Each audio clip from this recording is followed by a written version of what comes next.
I love post-hardcore. I remember discovering the band at the drive-in as an early high schooler, and my mind was like blown. The chaotic, noisy guitar riffs, punky shouts and screams, and melodic hooks really drew me in. And this led me to discover some of my favorite bands of all time: Fugazi, Fall of Troy, Drive Like Jehu, which led me into emo like Sunny Day Real Estate, and then eventually Rites of Spring, and pushed me further and further into the genre. Honestly, discovering post-hardcore really propelled me into my love for music. I've always seen starter packs on YouTube and kind of taken them with a grain of salt. A lot of starter packs just seem to list the most acclaimed or popular works of a given genre and then are just like, there you go. They don't consider what a beginner would like, what somebody unfamiliar with the style would like. So I'm here to rectify that. I wanted to make a starter pack that showcased some of the creativity that the genre has to offer, with some quality albums that might be more accessible to a beginner. I'm not going to throw in some crazy classic that's going to bust your balls like Spiderland by Slint. Anyway, if you have any suggestions for any of my videos, please let me know in the comments. I'm just starting out, so any advice really helps. Before I get into the nitty gritty, I want to explain exactly what post-hardcore is without getting too nerdy about it, because believe me, I would. Post-hardcore is a very broad genre that takes elements from hardcore punk like raw, sloppy playing, DIY ethos, and shouted and screamed vocals, and adds in some new elements. Maybe that could be melody, maybe that could be progressive song structures, weird genre fusions, and avant-garde sounds. The style is kind of limitless in its approach, and there's so many varieties of post-hardcore that it's hard to narrow it down to just one. You have the old school stuff, a lot of them were fusing hardcore punk with, alternative rock or progressive rock or, maybe even more noisy elements.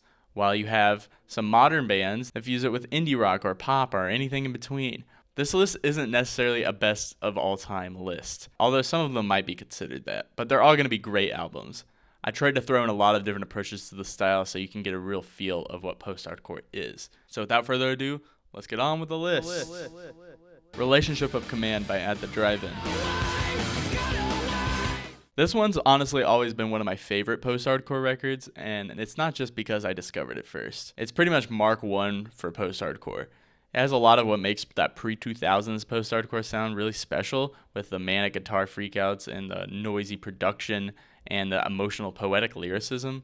But it also predicts what post-hardcore would eventually become. A lot of verse-chorus structures, a lot of melody, and even emo elements. Right from the get-go, you get slammed in the face with Arc Arsenal, which sets you up for the rest of the album. There's a lot of dissonance here, but I can guarantee you're going to be able to decipher these songs pretty quickly without ever ceasing to be surprised. One Arm Scissor and Invalid Letter Department are two of a particular standout tracks to push you into the genre. The former, One Arm Scissor, is actually on Rock Band, so you might have already heard it before. At the Drive-In is pretty much necessary for any post-hardcore list, not only because of their importance, but because of their massive appeal. If you're not used to hardcore, this one's going to give you a lot of melodic hooks to chew on. Really, just give this album some time. It's very easy to get into while being rough around the edges at the same time. Doppelgänger by the Fall of Troy. This record is absolute riff city. If you love a great guitar riff, this one's going to throw like 50 of them at you in one song. I love listening to all the little details of this album. Like, there's so many moments in songs like You Better Learn How to Hotwire a Uterus, or You've Got a Death Wish, Johnny Truant. Don't comment about how scene kid these song titles are, I already know. But in those songs, you hear a breakdown riff or a really cool vocal moment that's only done once and it's never repeated. It has so much replayability because of that. I think what makes this one a really good one to start off with is there are two different types of vocals.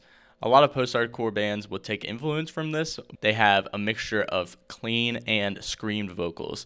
Thomas Erik's clean vocals are very R&B-ish, very smooth, very suave, and that makes them really easy to listen to. But those screams are just so crystal clear that they just meld right in. Even despite the unpredictability of the album, there's a lot of riffs followed by riffs, not much repetition. There's a lot of earworms here. If you think a screamed chorus is not going to get in your head, just listen to the intro track, I Just Got the Symphony Going, and then report back to me. If you're already a fan of prog rock or math rock, this album is going to become a favorite for you. Even if you get lost within the dizzying meters and chaotic drumming from Andrew Forsman, the melodies and strong, meaty riffs are going to really pull you back in. Keeping in line with Relationship of Command, FCP Remix is also on Rock Band for whatever it's worth. Floral Green by Title Fight. This one continues to be a pretty popular album, actually, and for good reason. It's hardcore for sure, but it also has a lot of elements of alt-rock, pop-punk, shoegaze, emo, dream pop, make it a really accessible listen. I know people who are fans of Title Fight and don't even touch other hardcore bands. This doesn't diminish anything about the band and say they're less hardcore or less punk. They're very unique, and they just still influence a lot of bands today, including one that we'll talk about later. There's a lot of reverby bedroom guitar licks and pastel aesthetics thrown into these like gruff yet emotional vocal performances. If you're already an alternative rock fan, this one's gonna fit right into your rotation without any bumps. Even within the track list, there are some really great non-hardcore songs like Head in the Ceiling Fan, which wash over you with these dreamlike guitar riffs, and it's honestly one of my favorite shoegaze songs of all time. If you end up really liking this album, it's kind of a blessing and a curse because they really stopped making anything after 2015. But this one's infinitely replayable, so it's fine. I swear I'm not coping, I swear. Full Collapse by Thursday.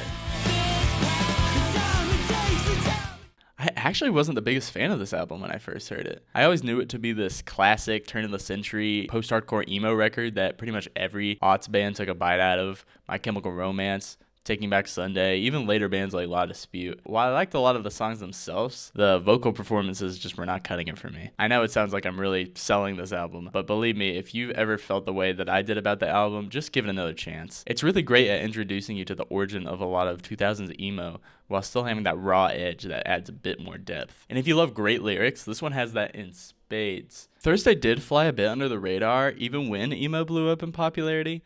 But you might recognize Understanding in a Car Crash. If you've ever seen Clone High, they play that, I think, in the first episode. Most of the songs here are very dramatic and anthemic, easy to follow, but emotionally brutal at the same time. This one's going to be easy to get into if you're already familiar with other 2000s emo bands, but if not, there's still plenty to love. Glow On by Turnstile. Turnstile honestly might be one of the biggest names in punk currently overall. I remember first hearing their sophomore album, Time and Space, and I didn't really think anything of it. It was, in my opinion, kind of just a standard hardcore punk record that was perfect for mosh pits. However, when this album came out, they literally moved beyond hardcore punk into post-hardcore. See what I did there? And they made something really special. What makes this album appeal to me and a lot of different people is its unique approach. Yeah, a band like Title Fight included hazy guitar tones and shoegaze and dream pop influences in their music, but Turnstile really takes this even further. They intersperse a lot of just full-blown traditional hardcore riffs with bits of metal grooves and modern alt-rock choruses. Take a song like Holiday. It has a really strong foundation of this alt-metal groovy riff.